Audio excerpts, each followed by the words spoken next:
திண்டுக்கல் மாவட்டம் ஒட்டஞ்சத்திரம் அருகே உள்ள நவாமருதுப்பட்டி வராகி அம்மன் கோவிலில் வருடாபிஷேக திருவிழா நடந்தது. விழாவையொட்டி வியாழக்கிழமையன்று நவாமருதுப்பட்டி விநாயகர் கோவிலில் இருந்து பல்வேறு நதிகளில் இருந்து கொண்டு வரப்பட்ட தீர்த்தம் மற்றும் முளைப்பாரி கோவிலுக்கு ஊர்வலமாக கொண்டு வரப்பட்டது. இதையடுத்து இன்று வெள்ளிக்கிழமை அதிகாலை சிறப்பு யாக வேள்வியுடன் விழா தொடங்கியது.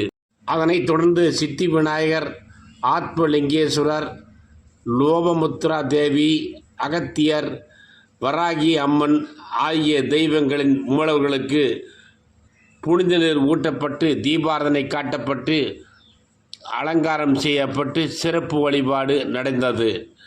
பக்தர்களுக்கு பிரசாதம் மற்றும் அன்னதானம் வழங்கப்பட்டது. விழாவை முன்னிட்டு பக்தி சொற்பொழிவு மற்றும் தேவராட்டம் கலை நிகழ்ச்சிகள் நடந்தது.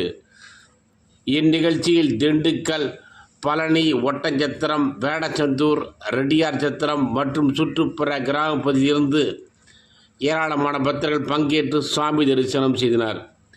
விழாவின் ஏற்பாடுகளை கோவில் நிர்வாகி வடிவேல் தலைமையில் பக்தர்கள் செய்திருந்தனர்.